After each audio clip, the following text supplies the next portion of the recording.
17મું વ્યાખ્યાન સદગતિ તમારા હાથમાં પુસ્તકમાંથી 140 પેજ આ પુસ્તકનો છે. અનંત ઉપકારી અનંત જ્ઞાની શ્રી તીર્થંકર પરમાત્મા જગતના જીવ માત્રને કર્મના સિદ્ધાંતોનો સમ્યક પ્રબોધ કરાવવા આ ધર્મ તીર્થની સ્થાપના કરે છે. મહાપુરુષોની દ્રષ્ટિએ આત્માને જાણનારે કર્મને સમજવા પડે અને તો જ કર્મથી મુક્ત થવાના ઉપાયો સારી રીતે યોજી શકે છે.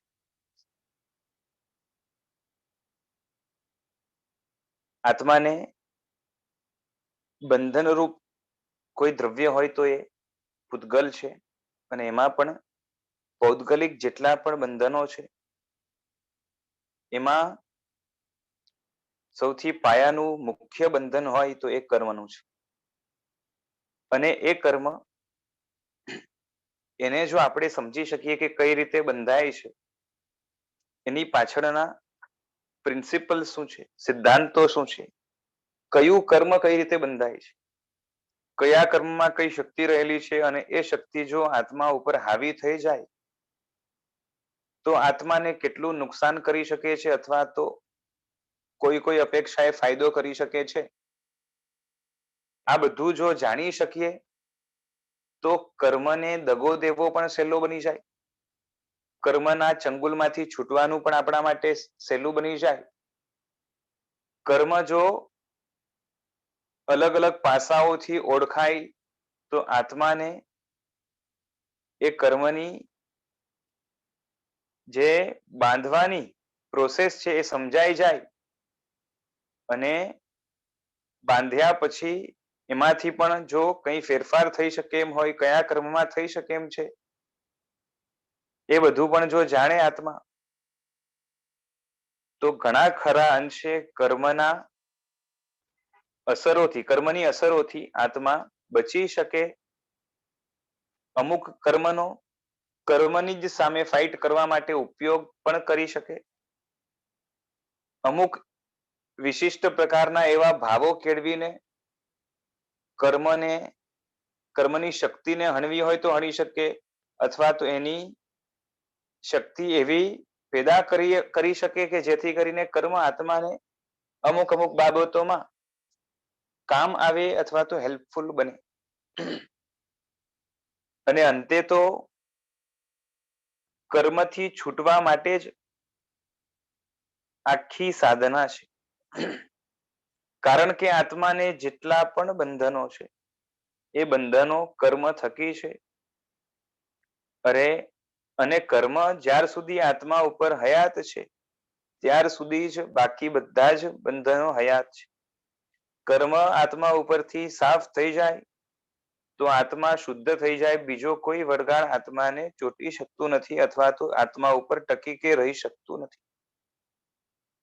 એટલે કર્મને ઓળખવું, જેમ આત્માએ પોતે જ ઓળખવું જરૂરી છે, એમ કર્મને પણ ઓળખવું એટલું જ જરૂરી છે.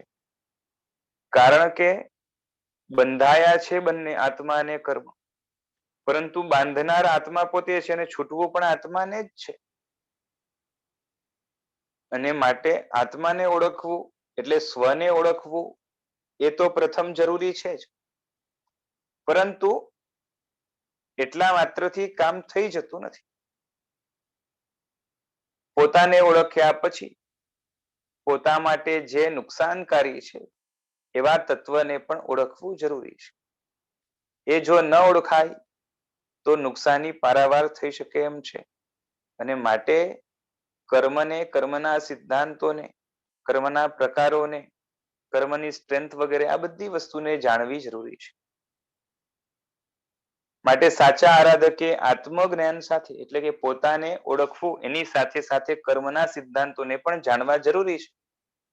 આ કર્મવાદના સિદ્ધાંતો આપણને કર્મ અને તેના વિપાકો સમજાવે છે કે કર્મ શું વસ્તુ છે, કર્મ શા માટે કહેવાય છે, કઈ રીતે બંધાય છે, એક્ઝેક્ટલી એ વસ્તુ કે પદાર્થ શું છે, અને એની જ્યારે અસરો થાય તો કેવા પ્રકારની થાય, કેટલી ઇન્ટેન્સિટી સાથે થાય, કેટલા સમય સુધી થાય, આ બધું જ ખ્યાલ આવે.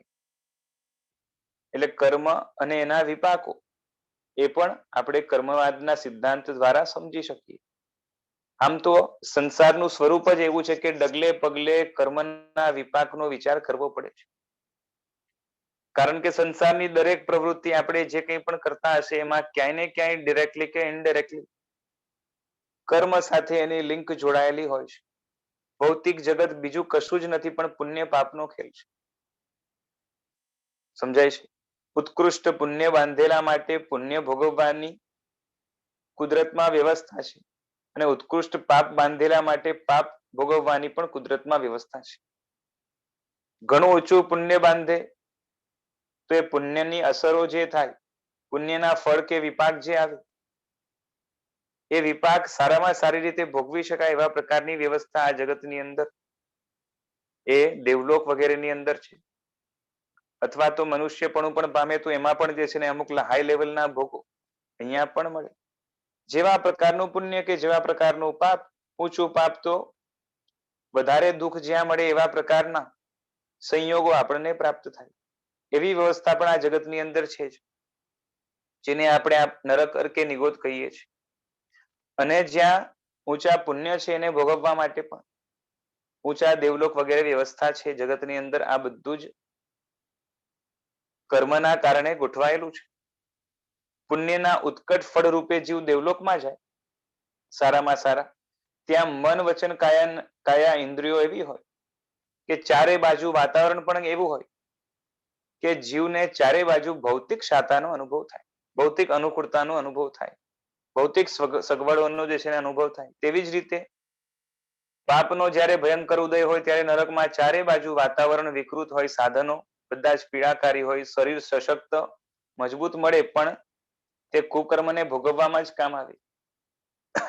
દુઃખોને વધારે સારી રીતે ભોગવી શકે તે માટે આવા શરીરો મળે છે.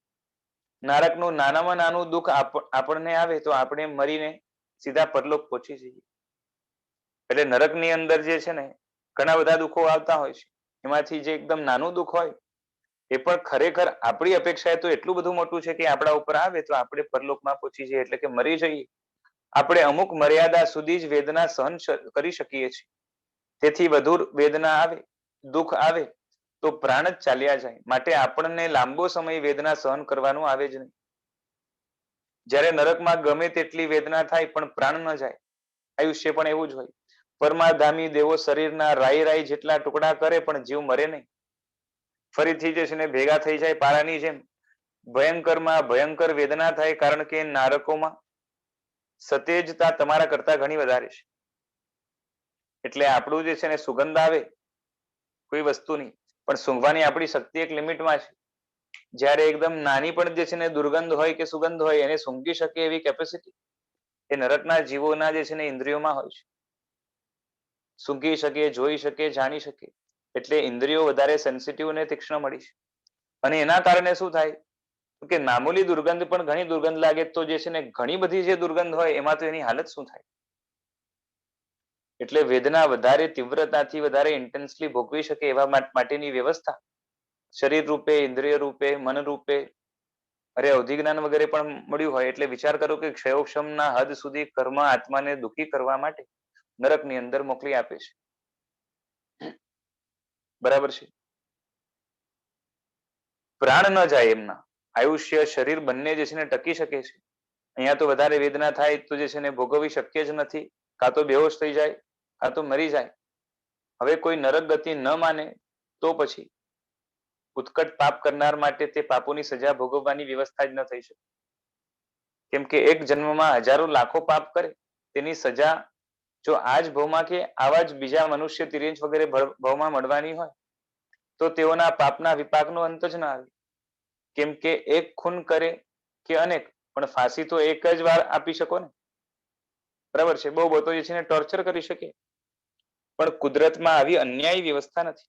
એટલે માનવું પડે કે બીજો કોઈ એવો જન્મ હોય જ્યાં એક સાથે બધા પાપના વિપાક જીવ ભોગવી શકે. નહીતર પછી કુદરતમાં વ્યવસ્થા અન્યાયી કહેવાય. તેવું તો બને જ નહીં. હા, સામાજિક કાયદામાં સજાની મર્યાદા આવે. મનુષ્યના સમાજની અંદર એક સજાની મર્યાદા આવે માટે ત્યાં અન્યાયી વ્યવસ્થા શક્ય છે. પણ કુદરતનું તો જે છે ને બંધારણ જ એવું છે કે બધા સાથે જે છે ન્યાય થાય. આ વ્યવસ્થા માનીએ તો નરક માન્યા સિવાય છૂટકો જ નથી. નરકમાં કમકમાટી ભર્યું મોત વેદના થાય. બરોબર છે. આમ તો જે છે ને એટલે મોત જેવી વેદના થાય ને જેવી એટલે શું છે કે સમજો કોઈ વ્યક્તિ એને લાખ જણને માર્યા તો લાખ જણને મરવા દ્વારા જે વેદના કે દુઃખ થાય એ વેદના એક સાથે એક જ જે છે ને કાળની અંદર એ અનુભવી શકે એટલી તીવ્ર જે છે એટલા તીવ્ર દુઃખો ત્યાં એને પ્રાપ્ત થાય છે. બરોબર છે. અને પાછે કેવું છે કે શું કહેવાય કે એક વેદના કે સંતાપ સહન કર્યા પછી આરામ કરવા મળશે એવું નથી. બીજી વેદના કે સંતાપ ચાલુ થાય. આ રીતે એક પછી એક વેદનાઓ સતત ચાલુ હોય. નારકીના જીવો પણ પરસ્પર સતત ઝપાઝપી મારામારી કરે છે. પૂજ્ય ઉમા સ્વાતીજી મહારાજા કહે છે કે નારકીના જીવોને સૌથી મોટો દુશ્મન બરોબર છે કોણ છે? તો કે નારકનો જીવ જ છે.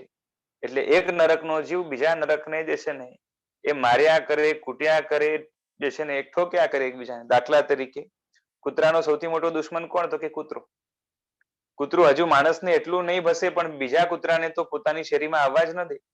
નારકના જીવોને મન જ જે છે ને એવું કે જોયું નથી ત્યાં વેરઝેર ચાલુ નથી થયા. એટલે શું કે એક નારક બીજા નારકને જોએ, એક નરકનો જીવ બીજા નરકના જીવને જોએ એટલે જે છે ને એને એ મારવાનું મન થાય. સતત લડે. જે હથિયાર હાથમાં આવ્યું તેનાથી મારે. નરકના ભવમાં તેમાં ઓછું હોય બરોબર છે. તેમ પરમાધામીનો ત્રાસ ઉપરાંત વાતાવરણ પણ એવું કે તમારી ચારે બાજુ જે છે ને ગટર, ઉકરડા. તમારે ઝોપડપટ્ટીમાં 2 દિવસ રહેવાનું આવે તો શું થાય? ત્યાંનું વાતાવરણ જ અનએડજસ્ટેબલ એટલે અસહ્ય લાગે. અતિશય ઠંડી, અતિશય ગરમી નરકની અંદર હોય છે. ગરમી પણ કેવી? આપણા તો એક સેકન્ડમાં પ્રાણ નીકળી જાય એવી. ઠંડી પણ જ્યાં હોય ત્યાં એવી ઠંડી હોય કે હાલત ખરાબ થઈ જાય. ત્યાંના જીવને અહીં બરફની લાદી પર મૂકીએ, ઠંડીમાં ત્યાં રહેલો હોય એના એ જીવને ઉપાડીને અહીંયા બરફની લાદી પર મૂકીએ તો એ ઘસઘસાટ ઊંઘી જાય, એને ગરમીનો અહેસાસ થાય. કારણ કે ત્યાં વિકરાળ દુઃખોનો અનુભવ થાય છે. શરીર પણ એવું મળ્યું હોય છે. દાખલા તરીકે ઘણાને પોતાને જ પરસેવો જે છે ને ગંધ મારે ને, અહીંયા પણ એવું થતું હોય છે. નરકમાં તો અત્યંત કદરૂપો ચહેરો, દુર્ગંધ મારતા શરીર વગેરે જોઈને પોતાને જ પોતાના ઉપર ચીડ ચડે. આયુષ્ય એટલું દીર્ઘકાળનું મળવાનું પાછું. ઓછામાં ઓછું 10,000 વર્ષ મળે. નરકનું વર્ણન વાંચી અને જીવને શ્રદ્ધા થઈ જાય તો નરક ગતિના બંધોને બાંધવાનો તો તમે સ્વપ્નમાં પણ વિચાર ન કરો. કોઈ પૂછે છે કે ત્યાં પુણ્યોપાર્જન કેવી રીતે થાય? નરકની અંદર જે છે ને પુણ્યોપાર્જન કરવું હોય, પુણ્ય ઉપાર્જન કરવું હોય તો કઈ રીતે કરી? તો સાહેબજી કહે છે કે ત્યાં પણ ધર્માત્મા હોય તો પુણ્ય ઉપાર્જન કરી શકે. સંકિત સાથે લઈને ગયેલો કે ત્યાં સંકિત પામેલો જીવ હોય ત્યાં પણ ઉત્તમ પુણ્ય બાંધી શકે છે. ઇવન તીર્થંકર, નામકર્મ આદિ પણ જે છે ને બંધાતા હોય છે.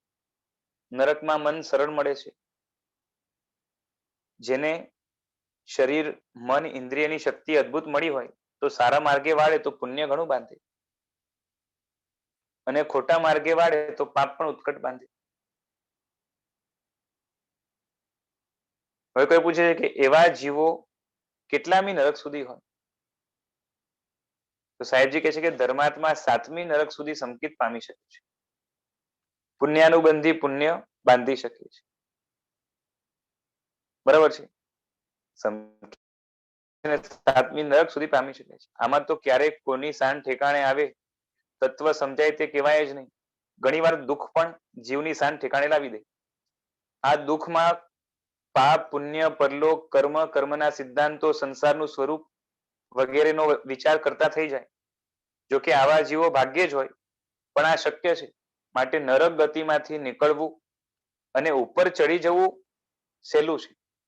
એકેન્દ્રિયમાં તો શું થશે? તો કે અખાડાની જેમ ભરાયા પછી એવા ભરાયા કે વારંવાર ત્યાં ને ત્યાં જે છે ને જન્મ મરણ ચાલે. આવી હાલત છે. એકેન્દ્રિયમાં ઉત્કટ પુણ્ય પાપ ન બંધાય. બંનેની જે છે ને શક્તિ નથી એકેન્દ્રિયપણાની અંદર.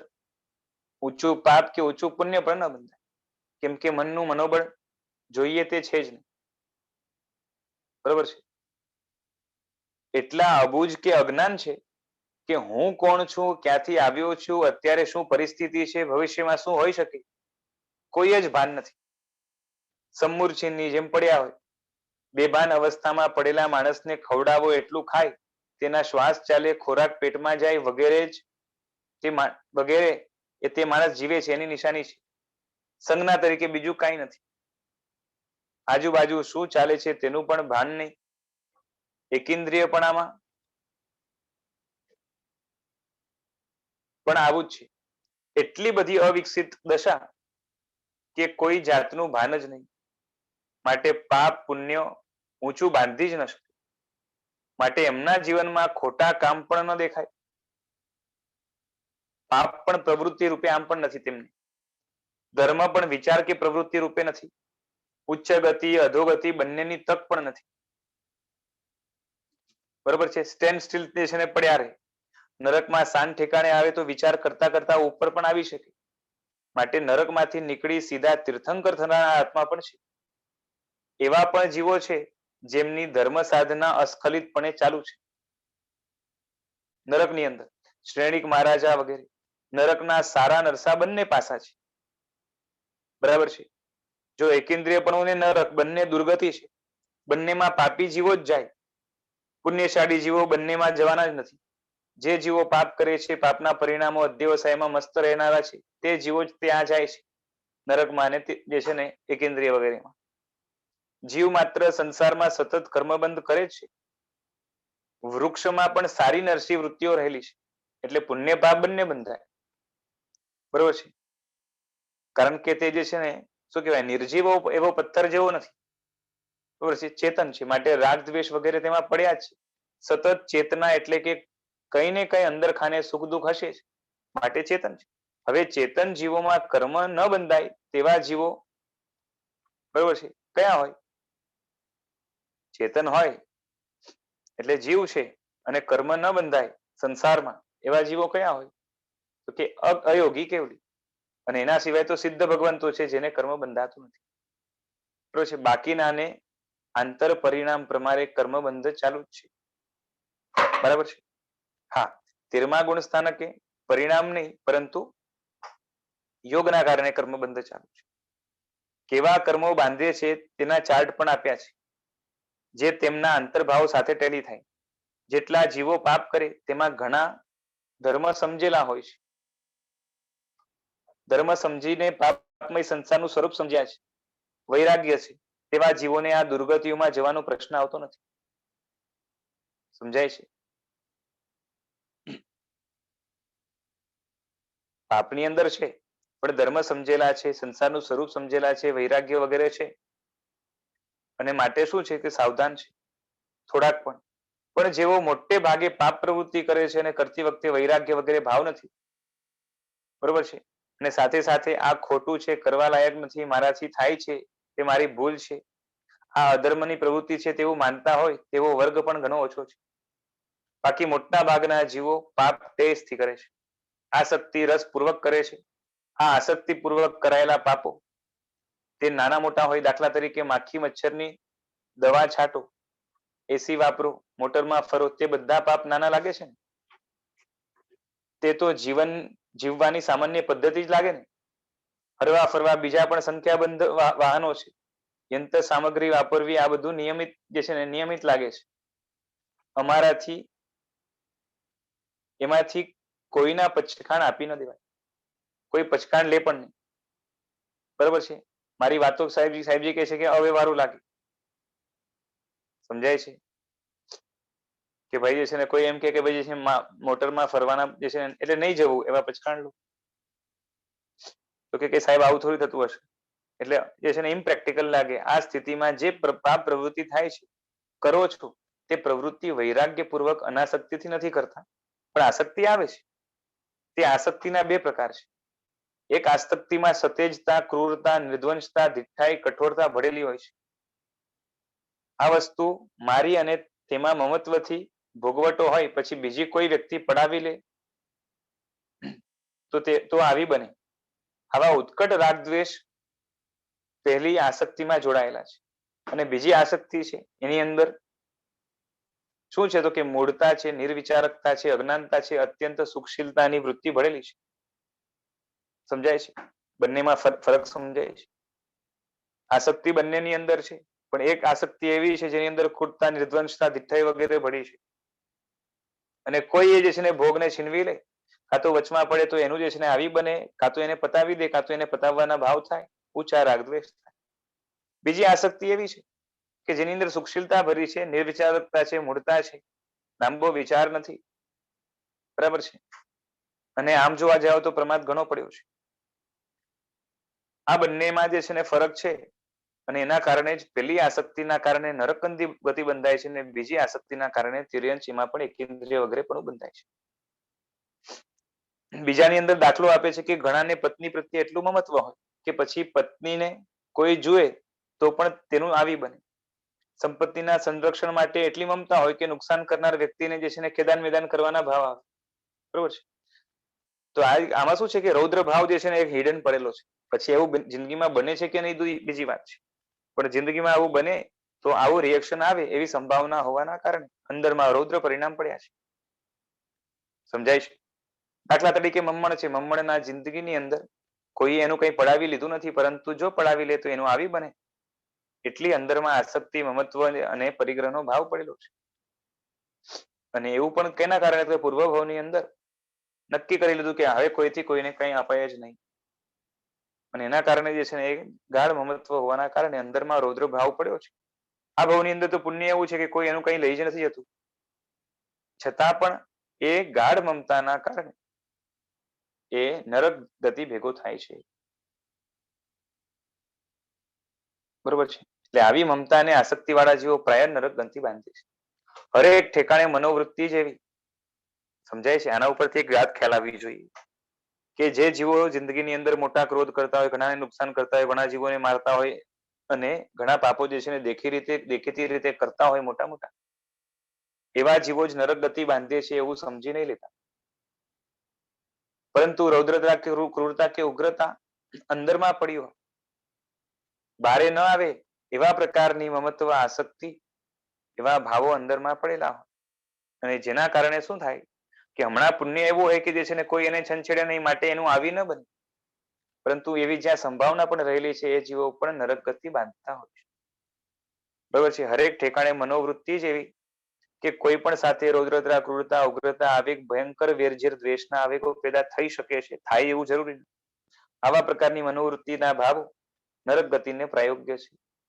ઝૂંપડાનું છાપરું પણ કોઈ આમ તેમ કરે તો શું થાય? આવી બને. કરોડોની સંપત્તિ પર જ મમતા હોય અને તો જ નરક ગતિનું કારણ એવું નથી.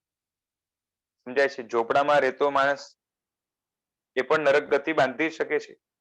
કેટલું મમત્વ છે, કેટલી આસક્તિ છે એના ઉપર ડિપેન્ડ છે.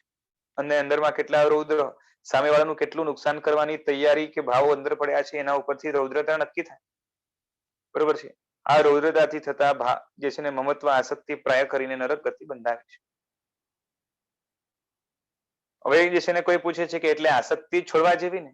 તો સાહેબજી કહે છે કે તો સારું જ છે, પણ મારે તો આસક્તિનું પણ જે છે ને વિભાજન કરવું છે.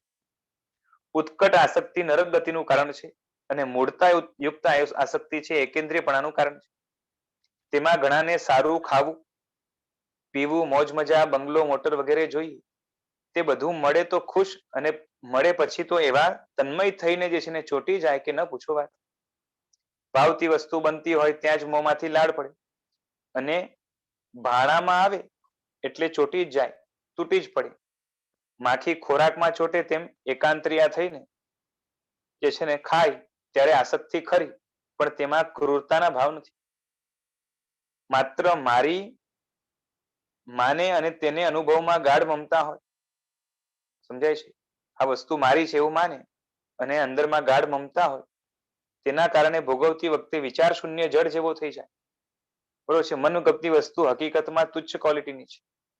દેવલોકના ભોગોની સરખામણીમાં મૃત્યુલોકના, એટલે અહીંયા મનુષ્ય લોકના ભોગો કેવા છે? તો કે કચરા જેવા છે, પણ આસક્તિ વધે એટલે કચરા જેવી વસ્તુમાં પણ મસ્ત થઈ જાય. ભૂંડને વિષ્ટા ભાવે તો વિષ્ટામાં તન્મય થઈ જાય. બસ પછી આગળ પાછળનો વિચાર કે ચિંતા નહીં.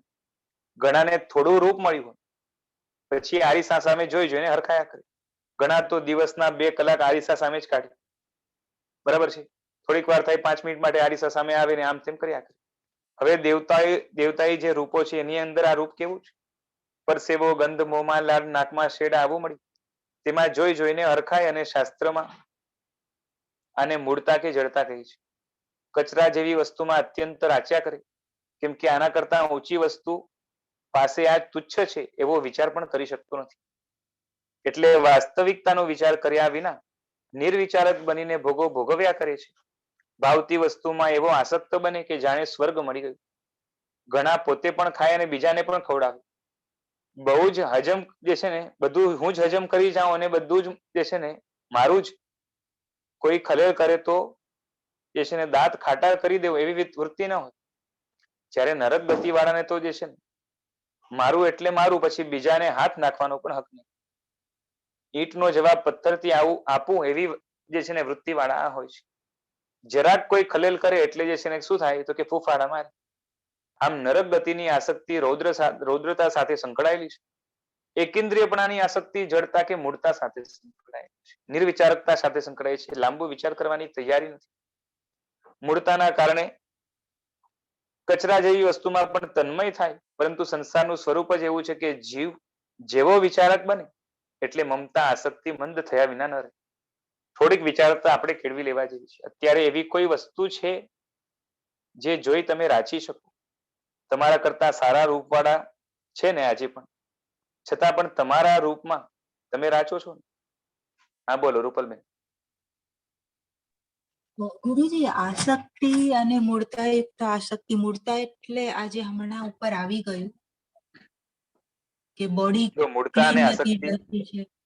હા, આસક્તિથી નરક અને મૂળતાયુક્ત આસક્તિથી એકેન્દ્રિય કીધું ને, તો એ બેમાં ના બેઝિક ના ડિફરન્સ.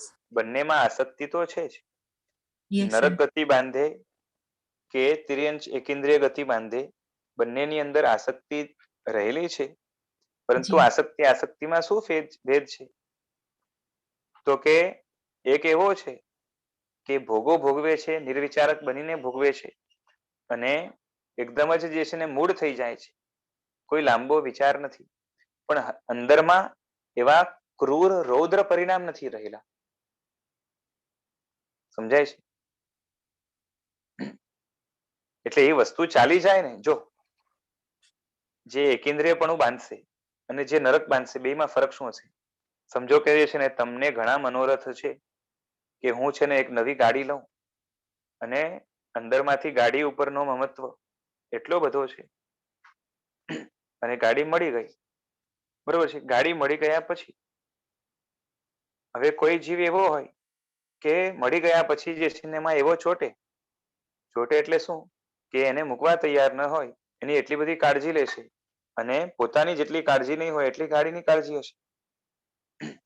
અને પછી એટલે આ તો ખાલી એક્ઝામ્પલ થયું. કોઈને જે છે ને ખાવા પીવામાં રસ હોય, કોઈને બંગલામાં હોય, કોઈને કોઈ વસ્તુમાં હોય, કોઈને બધામાં હોય, આ બધું હોય. કોઈને શરીર ઉપર હોય, કોઈને હેલ્થનું એટલું હોય, આ બધું હોય. એટલે જે વસ્તુ ઉપર એને આસક્તિ મમત્વ છે એ વસ્તુમાં શું થશે તો કે કોઈક એમાં એને જે છે ને એમાં કાં તો કઈ ખરોચ આવી જશે, કાં તો એમાં કઈ નુકસાન થશે, કાં તો જે છે ને કોઈ પડાવી લઈ જશે. એના ઉપર જે છે ને એને એટલો બધો ગુસ્સો આવશે કે જે છે ને શું કહેવાય એકદમ જ ક્રૂર થઈ જશે. બરોબર છે. હિંસક ભાવો અંદરમાં આવી જાય મોટા. તો આવા ભાવો જેને છે એવી આસક્તિ વાળાને નરક ગતિ બંધાય છે સતત. અને કોઈ એવો હોય કે ગાડી ઉપર મહત્વ ઘણું બધું છે. બરોબર છે. અને એ ગાડીને કોઈ જે છે ને લીસોટો લાગી ગયો, કે છે ને કઈ ગડબડ થઈ ગઈ, કાં તો કોઈ ચોરી થઈ ગઈ, અથવા તો એને જેના ઉપર ગાઢ મમત્વ છે એ વસ્તુ એમાં કંઈક નુકસાન થયું, કાં તો નથી મળતું, કે કંઈ પણ હોય, તો શું કરશે? તો કે અત્યંત કેવો તો કે રોવા માંડશે. સમજાય છે? કોઈને મારી નાખવું એવા ભાવ તો જે છે ને એટલે મામૂલી ભાવો થાય કે જે છે એને મૂકવું નહીં. પરંતુ અત્યંત રૌદ્ર પરિણામ કે જે છે ને આ તો આવા જે પણ મળે ને એને મૂકવું નહીં. અને આને તો બિલકુલ ન મૂકવું. આવા જે ભાવો છે એ નહીં હોય. સમજાય છે? પણ રોષે જોર જોર, કેમ કે આસક્તિ તો છે. એટલે બંનેની અંદર મૂળતા રહેલી છે, પણ પેલી મૂળતા શું છે કે જે છે ને એમને એમ જે છે ને એને જંપવા નહીં દે, બીજા કોકનું નુકસાન કરે નહીં ત્યાં સુધી જે છે ને એને શાંતિ નહીં હોય. મારું નુકસાન થયું છે એટલે બીજાનું નુકસાન થવું જોઈએ, એવા તીવ્ર ભાવો એ નરક જો, અને એના કારણે જે છે ને નરક ગતિની અંદર શું થાય, તો આવા સંસ્કારોના કારણે જે સામે દેખાય એને ઠોકે. સમજાય છે? નરકનો જીવ છે ને બીજા સામે બીજા નરકના જીવને પણ જુએ તો ઠોકે, એને મારવાનું મન થાય. બરોબર છે? એટલે આ રીતે બનતું હોય છે. આવા ક્રૂર પરિણામો લઈને ગયો છે, અને ત્યાં એવા રૌદ્ર પરિણામો ઉદયમાં આવે એવા પ્રકારની લેસ્યા વગેરે હોય છે. વાતાવરણ પણ એવું હોય છે, શરીર પણ એવું હોય છે.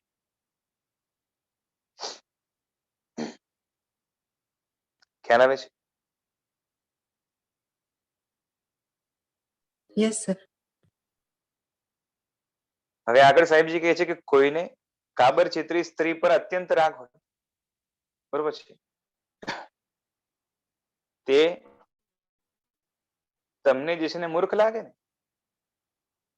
કે રૂપાળી ઉપર રાગ હોય બરોબર છે, પણ કાબર ચિત્રી છે બરોબર છે, દેખાવડી નથી, અને એના ઉપર અત્યંત રાગ હોય, એના વગર રહી ન શકતો હોય, સાથે સાથે લઈને ફરતો હોય, બરોબર છે, તો કેવો લાગે? મૂર્ખ લાગે ને, બરોબર છે. તમને પગ મૂકવો પસંદ ન પડે તેવા ઝૂંપડા જેવા ઘરને જોઈને કોઈક માણસ હરખાતું હોય તો તમને લાગે કે આ કેવો છે? નિર્વિચારક કે જડ જ લાગે ને, કે આને અક્કલ નથી કે આના કરતા ઊંચી વસ્તુ દુનિયામાં છે ને આની અંદર જોઈને પોતે આસક્ત થાય છે, હરખાય છે. પણ તમે બીજા માટે જે છે ને આવા જ જડ છો. કેમ કે આપણા જીવનની અંદર સમજો મોટા મોટા બંગલાને જોઈને આપણે હરખાઈએ, બરોબર છે, આપણે કોઈક ઝોપડાને જોઈને હરખાતું હોય અને આપણે લાગે કે જે છે ને ઝોપડાને જોઈને હરખાવાતું હશે, બરોબર છે, મૂરખ છે. બસ એ જ રીતે આપણે સમજો મોટા બંગલાને જોઈને, મોટી ગાડીને જોઈને, ઘણા પૈસાને જોઈને, રૂતબાને જોઈએ, નામનાને જોઈને, અથવા તો શું કહેવાય કે એટલી મોટી જે છે ને ઓળખ, પછી શારીરિક શક્તિ, બુદ્ધિ, આ બધી વસ્તુ જોઈને આપણે જે ગર્વ આવે છે મનની અંદર, કે એને જોઈને એને પ્રાપ્ત કરીને હરખાઈએ છીએ. એ બધામાં આપણે જોઈએ તો આપણાથી ઊંચા, બરોબર છે, આ બધામાં મળે કે નહીં? બોલો, આપણાથી ઊંચા જ્ઞાની મળે કે નહીં દુનિયામાં? હા. બરોબર છે. આપણી પાસે મોટામાં મોટો બંગલો હોય તો જે છે એના કરતા તો જે છે ને આ દેવલોકનું કેટલું ઓછું હોય? ખાલી પહેલા જ દેવલોકનું પકડો તો પણ જે છે ને કેટલું ઓછું થઈ જાય. એમાં 12મા દેવલોક, પછી આગળ જે છે ને તમે છેલ્લે અનંતર સુધી જાઓ તો જે છે ને એમના ભોગો જો, એની સામે આપણે તુચ્છ છે, બરોબર છે. અને ખરેખર એના કરતા પણ જે છે ને એ સુખ સામગ્રી વાળા ખરેખર તો કોણ છે? તો કે મહાત્માઓ છે, કે જે અનુત્તરવાસીને મળેલી ભોગ સામગ્રી પણ એને તણખલા જેવી કે કચરા જેવી લાગે છે. એટલે આપણને જોઈને એ બીજા જે છે ને ઊંચા લોકો, જે આપણને જોઈને જે છે ને જે ભોગો આપણે ઊંચા લાગે છે, સારા લાગે છે, એ બધા ખરેખર કચરા જેવા છે. અને એ લોકો આપણને જે છે ને એ મૂળની દ્રષ્ટિએ જોઈએ છે. સમજાય છે કે આપણે કેટલા જડ કે મૂળ છીએ? એટલે આપણે બીજા માટે પણ એવા જડ છે. ઊંડાણ કે તત્વ વિચારી શકો તો તેવી શક્તિ કે ભવ મળ્યો છે. જો વિચારી શકો એવી જે છે ને તકો મળી છે, એવો ભવ મળ્યો છે, છતાં પણ વિચાર સ્ફુરે નહીં. એને સામે જે દેખાય તેમાં જે છે ને જડતા કે મૂળતા છે, બરોબર છે. તો ભવાંતરમાં જડતા મૂળતા જ મળે, ભાવ એવો ભવ મળે. એકેન્દ્રિયને જન્મથી જડતા વારસામાં મળે છે, બરોબર છે. જળને એઠરૂપ પાણીમાં પણ આસક્તિ કે મમતા થાય. ગામની કચરા જેવી માટીમાં પણ ઝાડ ચોટે ને, સમજાય છે? ઝાડ ક્યાં ઉગે? તો ક્યાંય પણ ઉગી શકે. અત્યંત જડતાને કારણે દુનિયાના કચરામાં પણ જે છે ને આસક્તિ રહેવાની. હવે આ જડ ભાવથી જડતા આવે તેવો જ ભવ પણ મળે. માટે પ્રાય કરીને એકેન્દ્રિય મળીને એકેન્દ્રિયમાં જાય, બરોબર છે. એકેન્દ્રિય મળીને બે ઇન્દ્રિય થાય એવું તો જે છે ને 99.99%, એમ તો એકચ્યુઅલી એનાથી પણ વધારે કેસીસમાં બનતું નથી. એટલે મોટે ભાગે જે છે ને એટલે એકેન્દ્રિયપણાના ચુંગલમાંથી છૂટવું એટલે મહા જે છે ને ભારત ખેલ છે. અહીં આસક્તિમાં મૂળતા કે નિર્વિચારકતા વધારે છે. અને જે નિર્વિચારક મૂઢ બનીને જે છે ને ભોગોને ભોગવે છે, બરોબર છે, એ બધા જ એકેન્દ્રિયપણાની અંદર જે છે ને જવાની તૈયારી વાળા જે છે ને સમજી લેવા. એટલે ઘણા ખાઈ પીએ, બીજાને ખવડાવે, પણ ભાવતી વસ્તુમાં એવો જે છે નિર્વિચારક કે મૂળ બની ભોગવતો હોય કે મરીને એકેન્દ્રિયમાં જાય. સમજાય છે? પોતે પણ ખાઈ પીએ, બીજાને પણ ખવડાવે. પણ પાછો જે છે ને જે ખાઈ પીએ કાં તો ભાવતી વસ્તુ હોય એની અંદર એટલો બધો મૂળ બને કે ત્યાં જે છે નિર્વિચારકતા ચાલતી. અને જે છે ને એ સમયે ગતિ કઈ બાંધી? તો એકેન્દ્રિય ગતિ બાંધી. માટે એક ટેબલ જોઈને હરખાયા કરતા હોય, સાફ કર્યા કરતા હોય, બરોબર છે. ઘરની અંદર જે છે ને અમુક વસ્તુ એટલી બધી એની ફેવરેટ હોય કે એની પાછળ જે છે ને એની અંદર જ આસક્ત હોય, બરોબર છે. એ ટેબલ ને એ સાફ કર્યા કરશે. કોઈકને જે છે ને કબાટ ગમતો હશે તો એને જે છે ને વારંવાર પેલું કરશે. કોઈને જે છે ને ઘરમાં કંઈક બન્યું, બરોબર છે. એટલે શું કહેવાય કે જેટલા છે ને જેટલી એકદમ જ શું કહેવાય પૂરા ઉપયોગ પૂર્વક કાળજીપૂર્વક ગમતી વસ્તુને લાવવાનો આપણે પ્રયત્ન કરીએ એટલું એને ઉપર છોટવાનું જે છે ને આપણા માટે શું કહેવાય ચાન્સીસ વધી જાય. એટલે આપણે આપણી મૂળતાને નોતરીએ છીએ, દુર્ગતિને નોતરીએ છીએ. સમજાય છે? આ રીતે બનતું હોય. ઘણાને તો અમુક જાતના પોતાના કપડા હોય ને એ 15 વર્ષ જૂના હોય અને છતાં પણ જે છે ને એવા એટલા ગમતા હોય કે એને જે છે ને રાખી મૂકશે, અવસરે અવસરે જે છે ને પહેરશે અને જે છે ને એમાં એ ફાટી પણ ગયા હોય કાં તો જે છે ને થોડા જર્જરિત થઈ ગયા હોય, દુનિયાને જોવા કદાચ ન ગમે પણ એ જે છે ને એની અંદર પોતે આસક્ત હોય. આવું તો જે છે ને જાત જાતનું હોય, બરોબર છે. કુદરત કહેશે ટેબલ ગમતું હતું ને બસ હવે ઝાડ થઈ જાય. કોઈ કહે છે કે ટેબલ ગમે છે પણ ત્યાં જવું થોડું ગમે છે. તો સાહેબજી કહે છે કે કુદરત તો તમને ગમે તે મેળવી આપે, તમારી પસંદગી પ્રમાણે મળે તેમ નથી, બરોબર છે. ઈચ્છા હોય એટલે મળે ખરું પણ ઈચ્છા પ્રમાણે ન મળે, બરોબર છે. તમને જે ભોગ સામગ્રી મળી તે ભોગવતી વખતે નિર્વિચારક બનશો તો એકેન્દ્રીયમાં જવું પડશે. હવે કોઈ પૂછે છે કે એટલે વસ્તુ સારી હોય તો પણ સારી નહીં કહેવી એને? સાહેબજી કહે છે કે સારાને ખરાબ કહેવાની વાત નથી. દૂધ પાક કડવો છે તેવું કહો તો પાપ લાગે, કેમ કે ખોટું બોલ્યા. ધોળું હોય તો ધોળું કહેવાય, મીઠું હોય તો મીઠું કહેવાય. વાસ્તવિકતાનો અસ્વીકાર કે અપલાપ કરવાની વાત નથી, પણ ભોગવતા મૂળતાની વાત છે. દાખલા તરીકે કેરીમાં રસ હોય તો સુગંધ આવે એટલે મોંમાં પાણી છૂટતું હોય, સિઝન ની રાહ જોતા હોય અને પછી સિઝન આવે ત્યારે ચોટી પડે અને આદરા પછી પણ ત્યાગ ન કરે, કેમ કે અભક્ષ્ય થયા પછી પણ કેરી તો જોઈએ જ. વળી ખાતી વખતે તન્મય કેવા થાય? ધીરે ધીરે જે છે ને ચબડતા ચબડતા રસ પીવે, બરોબર છે. ઠંડુ પાડવા માટે ફ્રીજમાં પણ મૂકે. અતિશય તન્મયતા આવી એટલે મૂળપણું આવવું. એટલે હવે આ તો જે છે ને ખાવાની વસ્તુ એક ડિઝાઇનમાં મસ્ત બની જશો તો કુદરત એ ડિઝાઇન જેમાંથી બને તેવામાં તમને મૂકી દેશે. દેવલોકના દેવતાઓમાં પણ બીજું પાપ ન હોય પણ મળેલા જે છે ને મળેલાનો ટેસ્ટથી ભોગવટો કરે. રત્નના વિમાનો, વિવિધ બગીચા, ઉપવનો વગેરે જોઈ જોઈને હરખાયા કરે ને હજારો વર્ષો વીતે છતાં દુનિયાની બીજી કોઈ વાત જે છે ને યાદ ન આવે. ઘણા કરોડો વર્ષો જે છે ને ફરવા જોવામાં પસાર કરી દે ઘણા. આ જાગ જમાડ વગેરેમાં જ જે છે ને પરોવેલા હોય છે. કોઈ જાતના બીજા કોઈ પાપ હિંસા મોટા એમના જીવનમાં નથી હોતું, બરોબર છે. એવું પણ બને માત્ર ભોગવતા હોય, સેવક દેવતાને પણ જે છે ને ભોગવવા આપે, સતત તન્મય થઈને તેમાં રમ્યા કરે તો પછી ત્યાંથી બરોબર છે એ ચવીને ઘણા સીધા પોતાના વિમાનમાં રત્ન તરીકે ઉત્પન્ન થાય, વાવડીમાં માછલા તરીકે ઉત્પન્ન થાય, બગીચામાં એકેન્દ્રિય બનીને જે છે ગોઠવાય જાય. કોઈ પૂછે છે કે સંસારની બધી જ સામગ્રી એકેન્દ્રિયની જ છે ને? તો સાહેબજી કહે છે બધી નહીં, મોટા ભાગની સામગ્રી એકેન્દ્રિયની છે. તેથી તો એકેન્દ્રિયમાં જવાની તકો વધારે વધી જવાની છે. સમજાય છે? કારણ કે આપણે મોટે ભાગે જે કંઈ પણ ભોગવીએ છીએ એ એકેન્દ્રિયમાંથી આવેલું હોય છે મોટે ભાગે. ખાવાની વસ્તુ જોઈએ તો શાક બકાલો વગેરે છે એકેન્દ્રિયમાંથી આવે છે. કોઈ નોનવેજ ખાતા હોય તો પંચેન્દ્રિય વગેરેમાંથી આવે, પણ મોટા ભાગના જે વસ્તુ ભોગવે છે એમાંથી મોટી ભાગની વસ્તુઓ જે છે ને એકેન્દ્રિયમાંથી આવે છે. આપણે કપડાં વગેરે જોઈએ, પછી જે છે ને એ સુવા ઉઠવાના ગાદલા વગેરે જોઈએ, પલંગ જોઈએ, ફર્નિચર જોઈએ, આ બધું જ જે છે ને મોટે ભાગે વનસ્પતિમાંથી આવતું. ખાવા પીવાની વસ્તુઓ વનસ્પતિમાંથી આવે એટલે એકેન્દ્રિયમાંથી. ઘરની અંદર માટી વગેરે જે લાગે, સિમેન્ટ વગેરે લાગે, જે કંઈ પણ છે, ઇવન પહેરવાના ઓર્નામેન્ટ છે, આ બધી જ વસ્તુ ખનિજ રૂપે જમીનમાંથી એટલે કે પૃથ્વી કાયમાંથી આવતું હોય છે. પછી એ જે છે ને એ વારંવાર મોઢું ધોઈએ, હાથ ધોઈએ અથવા તો પાણીનો ઉપયોગ જે કરીએ છીએ, આ બધું જે છે ને એ પણ એકેન્દ્રિય છે. એટલે ભોગવટામાં આવતી બધી વસ્તુઓ મોટે ભાગે જે છે ને મોટે ભાગે એ એકેન્દ્રિયમાંથી આવે છે.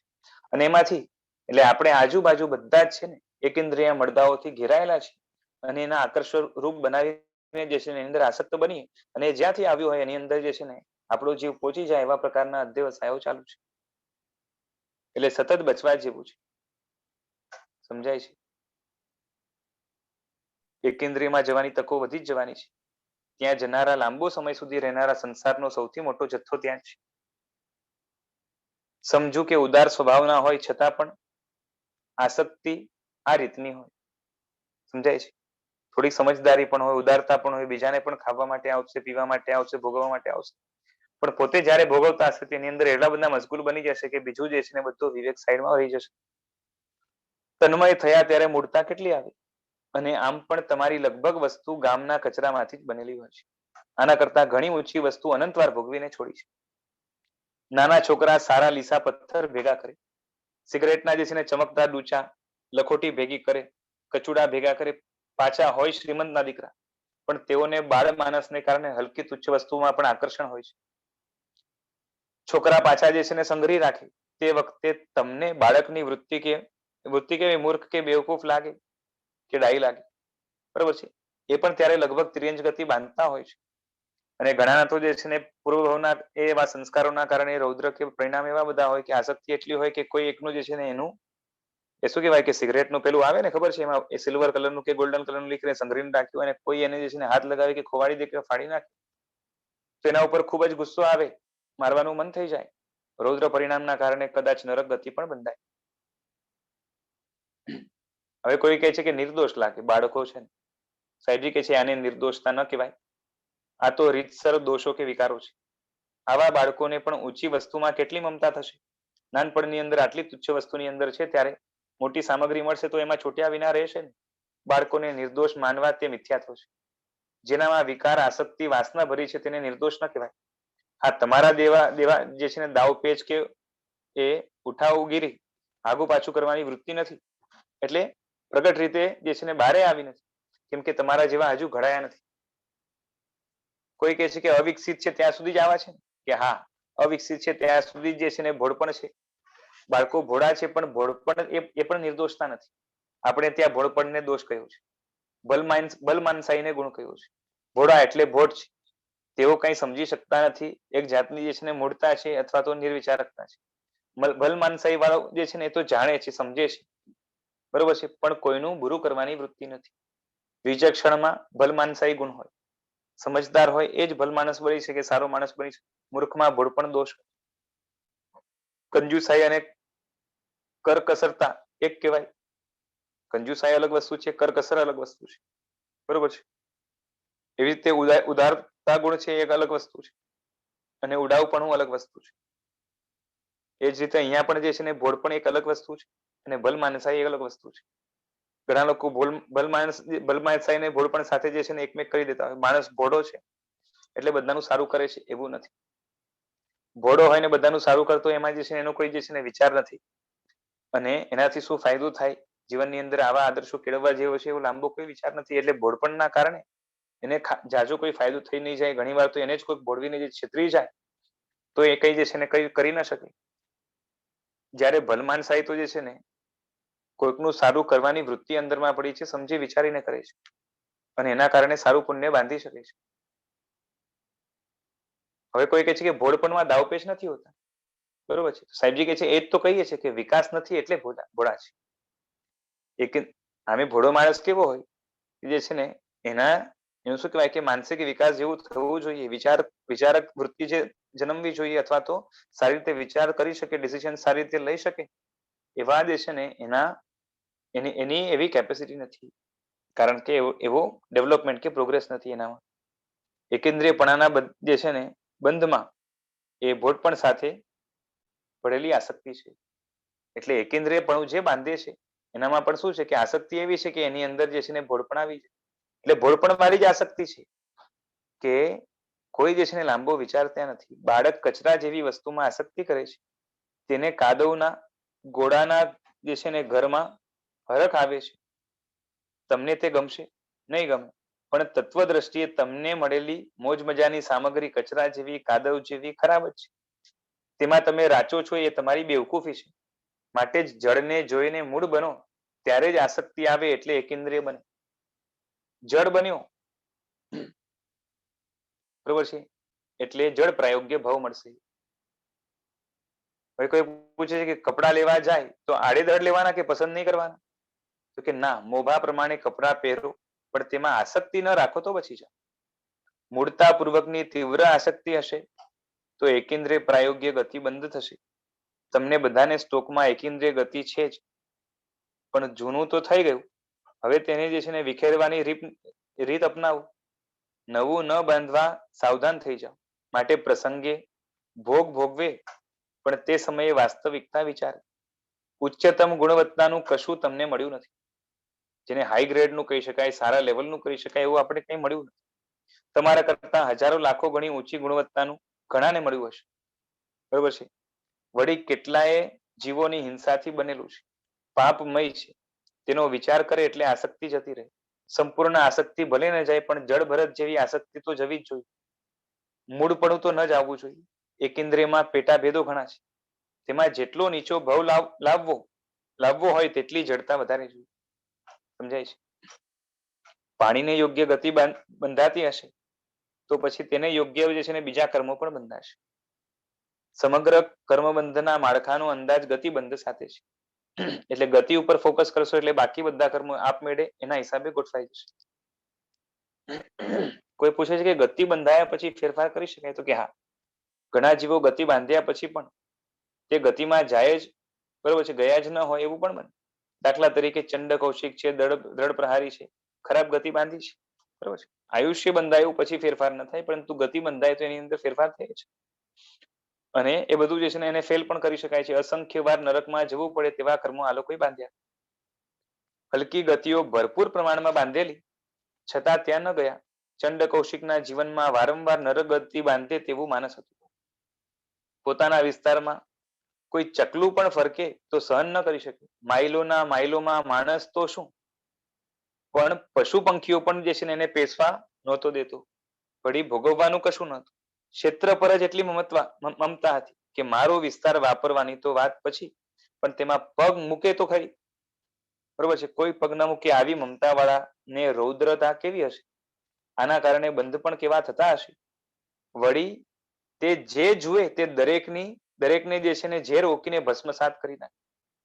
મમતા આસક્તિમાં રૌદ્રતા કેટલી, છતાં આપણે નિકાચિત કર્મ બહુ જે છે ને કર્યું નથી. એટલે ટર્નિંગ પોઈન્ટ આવે તો સાફ થઈ શકે. તેમાં તેના સદભાગ્ય તેને પ્રભુ મળી ગયા. પછી એવો ફેરફાર આવ્યો કે નરગતિ માટે બાંધેલા જે કર્મો હતા સાધના કરીને વિખેરાઈ ગયા, મરીને દેવલોકમાં ગયા, અને હવે પછી પણ તિર્યંજ ગતિ કે નરગતિમાં જવું નહીં પડે. એકેન્દ્રિય નરકગતિ વગેરે દુર્ગતિઓ જે છે બાંધી છે, પણ સાધના દ્વારા સાફ થઈ ગઈ. બાંધ્યા પછી ભોગવવું જ પડે તેવું નથી. પાછા સાવધાન થઈ જાઓ એટલે બધું છૂટી જાય અને નવું ન બાંધે તે જોવાનું.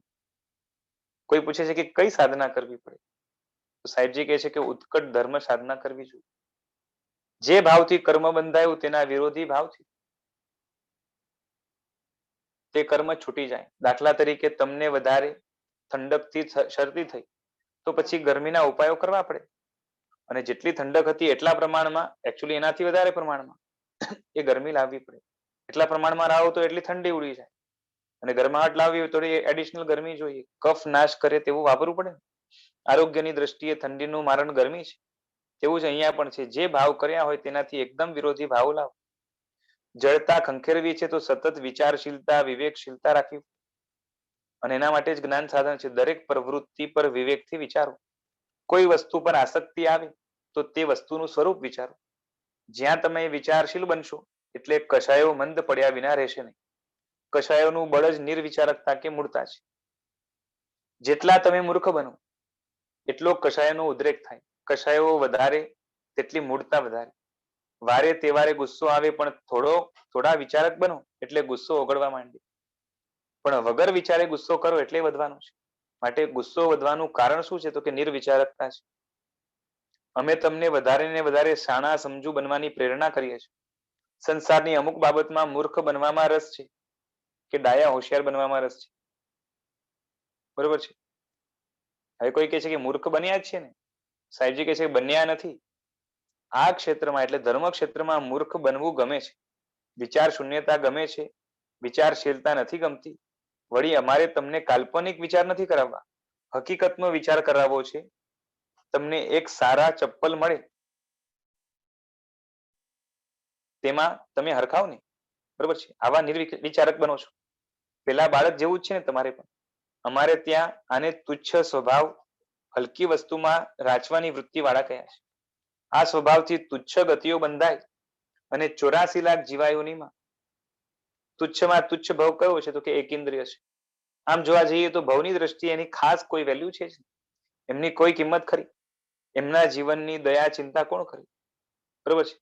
કીડી મકોડીની તો હજી કોઈ પણ જે છે ને ગણતરી આવે, પણ આવો તુચ્છ ભાવ જે છે ને કેમ મળ્યો? અત્યંત તુચ્છ વસ્તુમાં રાચતા હતા માટે. તમે માનો કે ન માનો, પણ ગતિબંધ એવા છે કે સતત ભાવ પ્રમાણે સાયકલ રૂપે ગતિબંધ ચાલ્યા જ કરે છે. નરક ગતિ છોડવી, બંધ અટકાવવો હજુ સહેલું છે, કેમ કે તમને જન્મથી શાંત અહિંસક લોહી પણ મળ્યું છે, એવા સંસ્કાર મળ્યા છે. માટે તીવ્ર છલ કપટ દાવપેચ મારામારી વગેરે જીવનમાં કદાચ ન હોય. માટે નરક ગતિ તો હજી અટકી જાય, પણ એકેન્દ્રિય ગતિબંધ અટકાવવો મુશ્કેલ છે. શાસ્ત્ર કહે છે કે નરક ગતિ કરતા તિર્યંજ ગતિ અટકાવવી 100 ગણી અઘરી છે. અહીં બેઠેલામાંના લગભગ કોઈ માંસાહાર, સાત વ્યસની, વ્યાભિચારી, શિકારી, જુગારી વગેરે કદાચ ન હોય. ઉત્કટ પાપ કે રૌદ્ર પ્રવૃત્તિ નરક ગતિનો બંધ એકદમ કરાવે, પણ તમે ધારો તો એનાથી બચો. પણ એકેન્દ્રિય માટે ભાવો છોડવા ઘણા અઘરા છે. એકેન્દ્રિય માટેનો બંધ કેટલી વાર થઈ ગયો હશે અને હજી ચાલુ છે, પણ છોડવાની તૈયારી ખરી? એકવાર ઘરે શાંત થઈને જે છે ને વિચારજો. વિચાર આવશે તો પણ ભય પેસી જશે. કોઈ પૂછે છે કે આવો જીવ ધર્મ આરાધના કરે તો બચી શકે? તો સાહેબજી કહે છે કે ધર્મ આરાધના કરતી વખતે ભલે સારા ભાવ કરો, પણ સાથે સાથે આવા ભાવ પણ પડ્યા હશે તો ધર્મ આરાધનાથી પુણ્ય બંધાશે, પણ પછી તે પુણ્ય જે છે ને શું કરશે? તે ભાવમાં થોડી સગવડતા મળશે, ત્યાં પણ સરખી ટ્રીટમેન્ટ નથી મળતી, ઘણા ફેરફાર છે. તુલસીનું ઝાડ સમજો થઈ ગયા તમે, બધા તમને પૂજશે, પીવા પાણી વગેરે પણ આપશે, પછી ખાઈ પીને પડ્યા રહે, સુખી અવસ્થા મળે, ઘણાને ટીચાઈને દમ નીકળી જાય, પણ બંનેમાંથી એકેય પસંદ છે?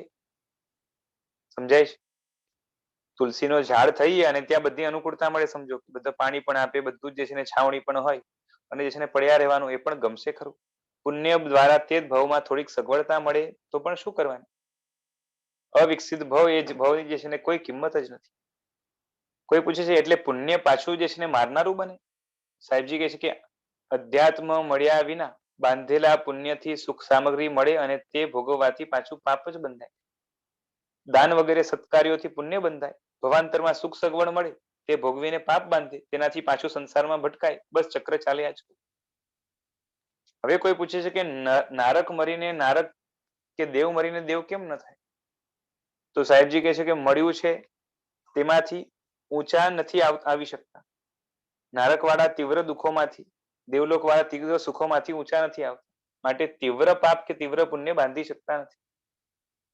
માટે નારક મરીને નારક ન થાય, દેવ મરીને દેવ ન થાય. પણ મનુષ્ય માટે બધા દરવાજા ખુલ્લા છે.